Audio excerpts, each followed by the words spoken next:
at isang profesor ng journalism na pag-aralan ko po at himay-himay ko ang problema na bumabalot po sa atin ngayon sa current events at napagtanto ko na ang solusyon po ay kaya natin, kaya ng Kongreso, kaya ng mamamayan pagtulong-tulungan na ipitin po natin o itulak po natin ating Kongresong kumilos. Ano po ang kasagutan? Impeachment ng ating pong Vice President. Yes. Unahan po natin. Sa ating pong nalalaman na mga impormasyon, Sa mga ganun na nagsasalita ka ng huhukayin yung bangkay, tatapon sa West Philippine Sea, pupugutan ng ulo yung mahal nating Pangulo, dapat lang siguro ito ay may impeach na. Romolio Arquelios, shout out. Kasi hindi na po trabaho yung ginagawa niya eh. Pag-atake na po sa administrasyon. Kahit ngayong wala na sa mundong ito, binababoy niya pa. Anong kasalanan ng patay sa'yo? Sige nga. karoon po tayo ng pagkakataon na mapatawag o maimbita ng mga dati pong general, dating koronel. Abay, inimbita po tayo na maging kabahagi doon po sa isang pagpupulong. At dyan po napagkaisahan at siyempre, habang meron po tayong agenda na formal o hayag, meron din po mga bulong-bulungan. Winsky Nutalik, shoutout po ah. Ang bulong-bulungan ay sadyang kumikilos sa mga Duterte. Ito po naibunyag ko na nung araw, nung Abril, na kanilang pagkilos na kung paano po ikukodita itong si Marcos para maging Pangulo. Itong si Sara Duterte.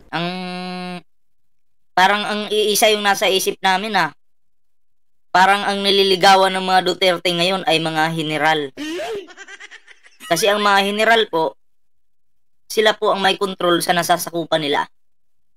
'Di ba? So kung ano yung sabihin ng general, susunod yung mga pulis. Kaya nililigawan ngayon ng mga Duterte ang mga general. Pansin nyo si Bato kung saan pumupunta. 'Di ba? Pag nakuha nila 'to lahat, may gulo talaga. At syempre, itong mga dutae, hindi lang naman yan basta-basta makikiusap. Natural, may money-money pang involved dyan. Diba? So sana, wag magpadala itong ating mga general, no? Sa mga sasabihin itong mga taong ito. No? So tuloy natin. Binibilang na lamang po nila sa aking po sa aking informante ang mga linggo sa pagsasagawa ng kanilang madilim na plano ng pagpababagsak, pagkudita, pag-agaw ng kapangyarihan sa kasalukuyang administrasyon sa Malacanang. Unahan na po natin sapagkat napakarami na po nating mga issue na natatalakay at ito'y nilantad po ng Quadcom sa ating pong pagsubaybay sa mga nangyayari po sa Kongreso, sa kabagong kalayaan sa ilalim ni Marcos. Abay, naging malaya na po mga komentarista, naging malaya na mga vloggers, at malaya na ultimo sa mga kapihan. Tingnan mo nga yung mga vloggers ni Dutae. Kahit siraan yung ating Pangulo, wala nga problema sa ating Pangulo, okay lang eh. Diba? Libre-libre na po sila magpalitan ng kanilang mga kuro-kuro at ang nangingibabaw ay ang kabastusan ng mga Duterte. Pangunahin dito yung pong pagsasabi ng Vice President ng Republika ng Pilipinas na hindi niya gagalangin ang Kongreso at ang Kongreso di umano ay pinangungunahan ng dalawang magnanakaw sa Kaban ng Bayan. Yan po yung speaker, si Romualdez na pinsang buo ni Marcos, at ang isang congressman, si Saldi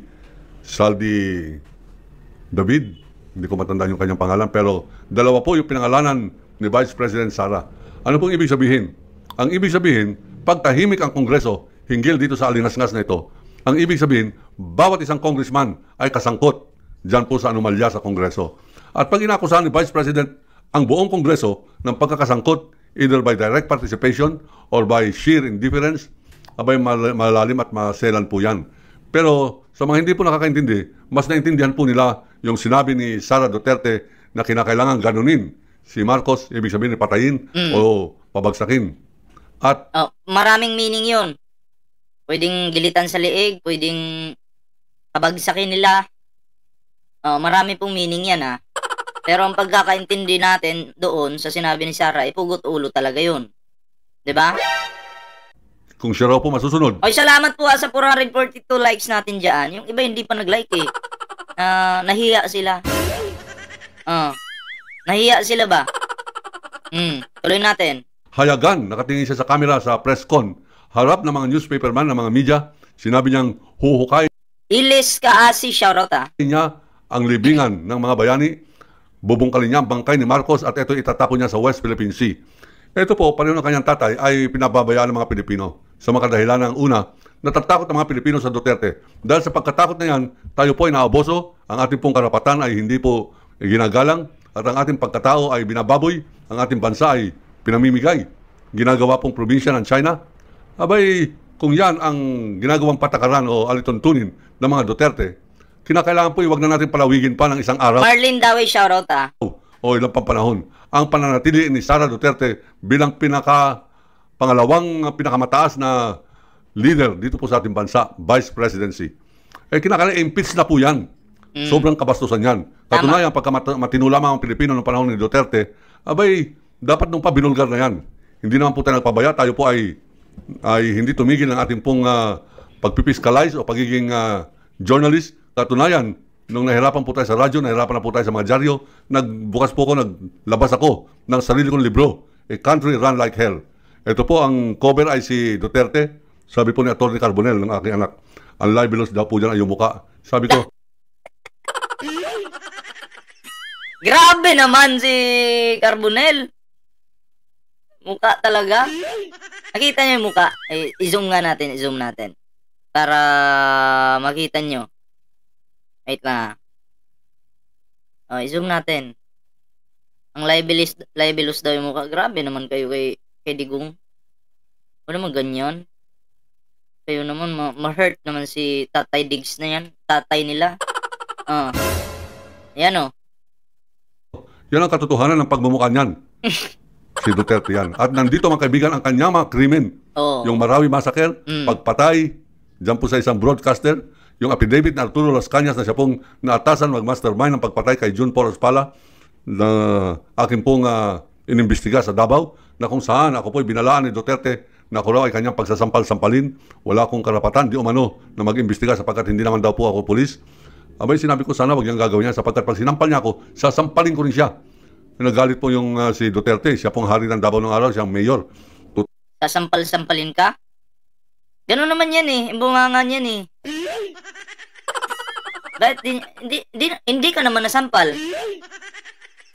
Naku, mahaba pa naman yung hawak niyang espada ni Carbonell, nandyan sa harap niya. Nakita niyo kanina, di ba?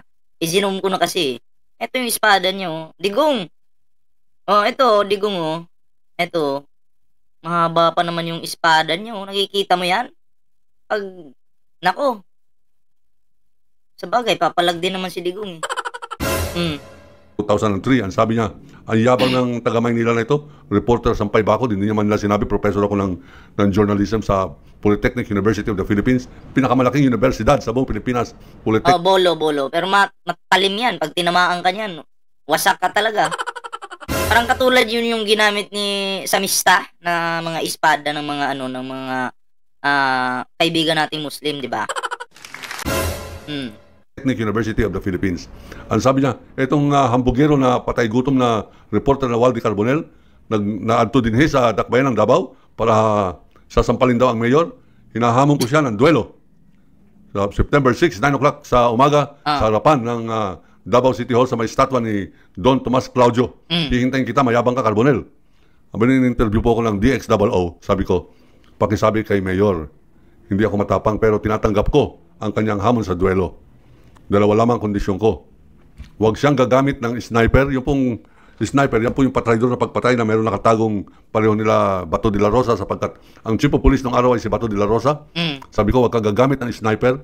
At pagdating ko dyan sa area ng City Hall, walang substitute gunfighters. Dapat ikaw at ako lamang. Alam po ninyo nangyari na nagiging viral hanggang ngayon sa tuwing mayroong hinahamon si Duterte ay sapagkat hindi po siya sumipot na bahag ang buntot. Yan hindi daw sumipot si Digong nabahag ang buntot. Yan.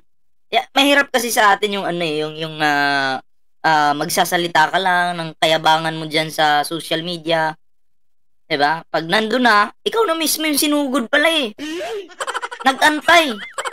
Hindi ka sumipot. Anong nangyari? One on one nga eh. O, narinig nyo na mga dutais. Panis pala kay Carbonel si Digong eh. KO! Dodgy Belly, shoutout at syempre kay Ma'am Teresita Dayuha. Magandang hapon, magandang gabi po. O, gabi na pala dyan. Oo, magandang gabi po.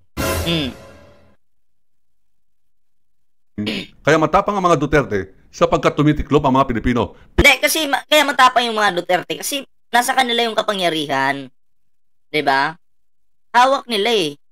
At kaya nila mag-utos. Pero yung sila mismo yung gagawa. Naku, sinasabi ko sa inyo, wala. Matapang lang sila kasi iba yung nagtatrabaho. Hindi naman sila. Napatugaok vlog. Salamat po sa Dodge Belly, salamat po sa palike sa ating live ngayon. Ayun po yung totoo. Kaya matapang sila kasi iba yung nagtatrabaho. Eh kung sila lang, wala! May isang lasing nga eh. Bangag na lasing. Inuli ng mga pulis. Panahon yun ni Digong ha. Inuli kasi nagwala. Sabi niya, wala pang ipin yun. May, kumbaga, yung ipin niya, kulang-kulang pa. Sabi niya, Duterte, mag-draw tayo. Draw daw sila, barilan daw sila. Sinong nakapanood doon sa balita? Hinamon si Digong, mag-draw daw sila.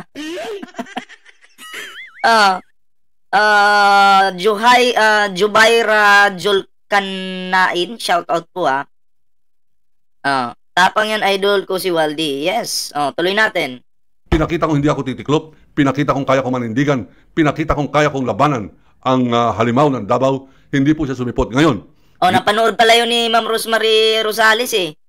Panahon yun ni Digong eh, sabi niya, Duterte, mag-draw tayo.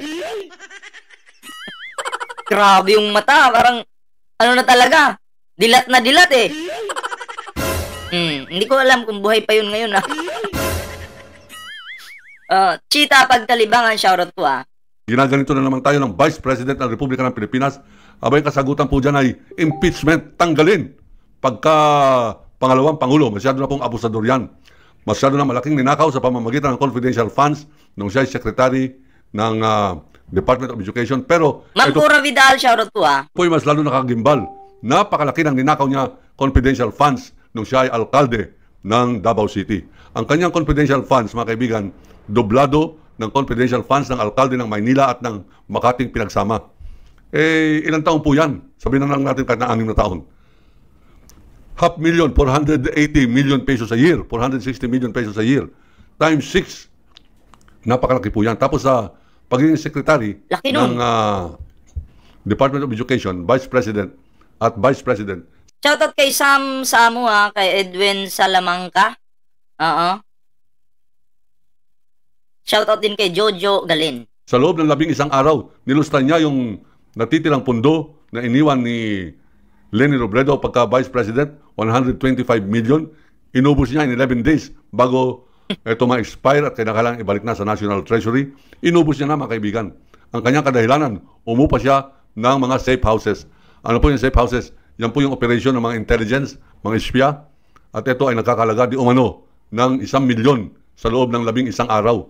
Grabe. Mga kaibigan, yan ay pagnanakaw. At sa pagnanakaw na yan, atin pong hinihiling sa Kongreso. Huwag po kayo matatakot kay Duterte, kaya wala pong nag-impeach kay Digong Duterte. Ay sapagkat, mga kaibigan, ang sabi niya, kung sino magpa-file ng impeachment, babarilin ko. Abay, sabay-sabay po kayo mag-file Sana all. ng impeachment. Tignan natin kung makakabaril pa yung damuhong yan. At hindi lamang po yan. Masyadong kabastusan, hinihintay ng buong mundo. Ano ang gagawin ng mga Pilipino? Ito ba'y mananahimik na naman? Ito ba'y tatanggapin nila na ganyan ang pag-alipusta sa tradisyon ng Pilipino na ultimong patay? Dating presidente, na bagamat ako po ay biktima ng martial law, abay ang kakampi po natin ay katotohanan. Ng katotohanan na dapat igalang po natin, ultimong yung patay, bubungkalin. Yun. Narinig ko po. Patay na nga lang, ang tanong dito, yung patay, makakapalag pa ba yan? Bakit yung pag-iinitan yung patay? May buhay naman. Yung buhay yung pag-initan nyo, yung patay, wala nang kalaban-laban yan. Buhay ang pag-initan nyo. Ay, hindi nyo kasi kaya, no? Diyan sa Congress nga, ininbitahan si Digong, hindi nga pumunta. Nabahag na naman yung buntot. KO! Diba? Okay, salamat po sa 535 likes natin dyan. Ilan ba yung nanood sa atin? 800, tapos yung nag-like, 500 plus pa lang.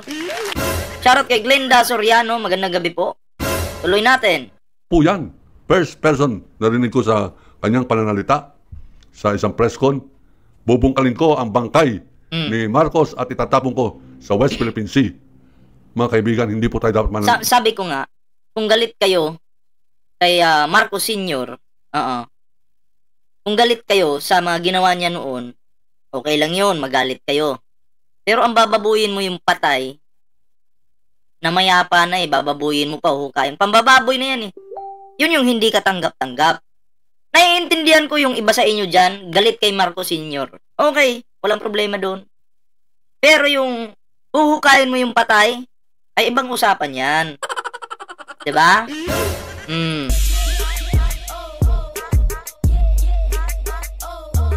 Shoutout sa mga walang kulay yung pangalan na kay Zini, shoutout. Tuloy natin. Tumahimik nito. Dapat impeach na po natin yan. Ipakita natin tayo ay may dangal. Ipakita natin tayo ay Pilipino. Ipakita natin Jennifer Greenio, shoutout po hindi na tayo kayang i-terrorize ng mga Duterte. Ano po sabi ni Bastek? Sabi niya, maghintay kayo. Pag nakaupo kami sa 2028, pagbabalik namin ng Malacanang, hihilingin ko na ako ang maging Secretary of National Defense at lahat ng adik dyan sa Ilocos, bobombahin ko. Pareho ng ginawa ng tatay ko sa Marawi. Naku! Nakita nyo yun? Pagkakakitaan na naman yung war on drugs. May pabomba-bomba ng nalalaman si Basti. Narinig nyo yun? Mangbobomba daw. Ang pambobomba ba ay makakatulong sa pag-unlad ng bansa? Ang yabang ni Basti, akala mo naman siya yung tatrabaho. Iuutos lang naman. Kung sakaling gawin niya yun. Diba? Pero yung sila yung magtatrabaho, naku, nanginginig po yung ano niyan, tuhod. Bakit po naulit-ulit to? Sapagkat hindi na po tayo natuto. Pinapalagpas natin yung kabuhungan na yan. Pag pinapalagpas natin ang kasamaan, may nadyakitan tayong manyakis na kampo ni Kibuloy.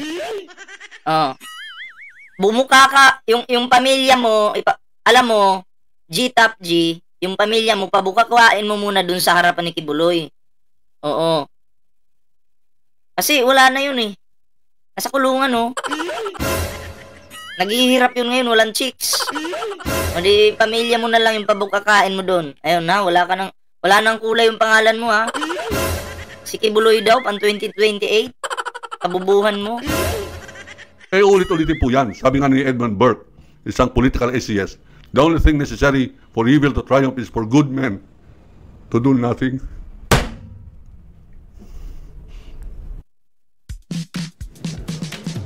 Wait lang po may ads lang.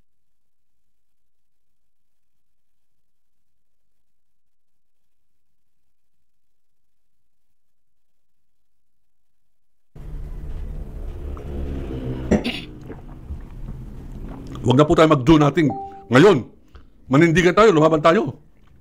Ngayon, ipakita natin sa mundo. Kaya natin ang impeachment. Impeach na natin si Sara. Huwag na po natin patagalin. Ngayon ang panahon. Masyadong binaboy ang ating Kongreso. Tama. Binababoy ang tradisyon. Binababoy ang Office of the Vice President. Binababoy ang Pilipino. At kumakampi sa inchik, mga traidor ng mga Duterte. Dapat ni isang Duterte kada barangay captain, huwag po ninyo iboto.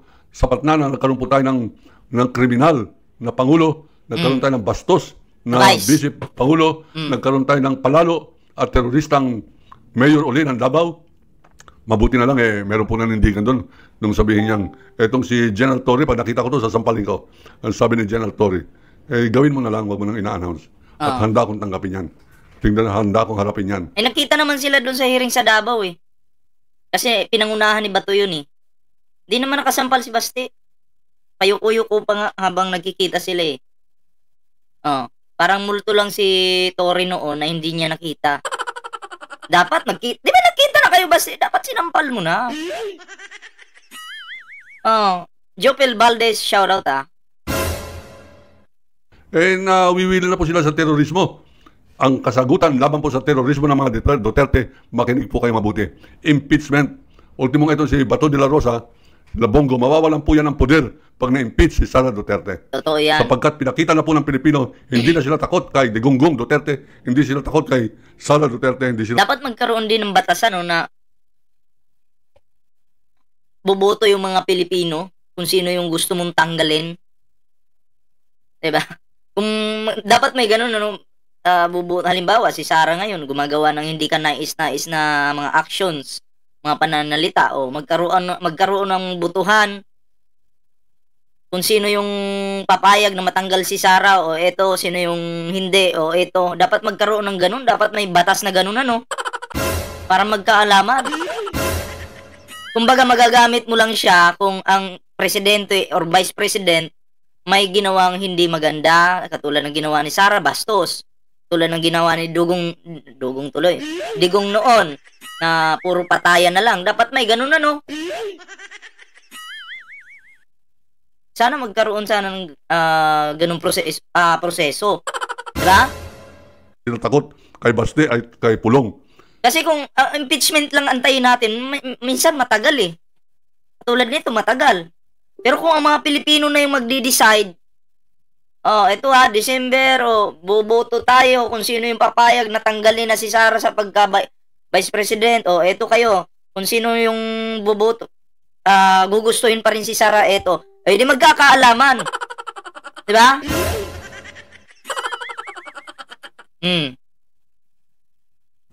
Panay mga kriminal yan ng mga Pilipino, mga kaibigan. At dapat po ay impeach na po natin. Yan po paninindigan ng kawal ng demokrasya. Impeach Duterte, Vice President. And let us not vote for any Duterte in public office. Yan ang paninindigan po natin.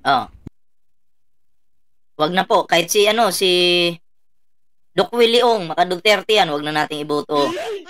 Tama na, Doc Willie Ong. Relax ka na lang, may sakit ka eh. Gagamitin mo pa yung sakit mo para tumakbo ka? Wag na. Hindi mo kami naawa man sa'yo, mga Pilipino. Okay yun, walang problema. Pero yung sakit mo, gagamitin mo para lang manalo ka ng pagkasenador. Wag na. Never ka naming ibubuto. Kahit yan si Villar, hindi natin ibubuto yan. Bastos yan. Yan si Cynthia Villar at yung mga anak niya, wag na nating iboto. At dapat sa mga taga Davao, try naman natin yung bago. Diba? Mga Duterte, 33 years na, mahigit. Tapos yung Davao, yung sa tabi-tabi ng Davao, yung pinakagilid na ng Davao, diyan binabaha. Pero hindi nila masolusyonan. 33 years mahigit. 'Di ba? Nakaupo kayo diyan, papalit-palit lang tapos wala namang nangyayari. Anong tawag doon? Nakakahiya. Salamat po sa 605 likes natin diyan.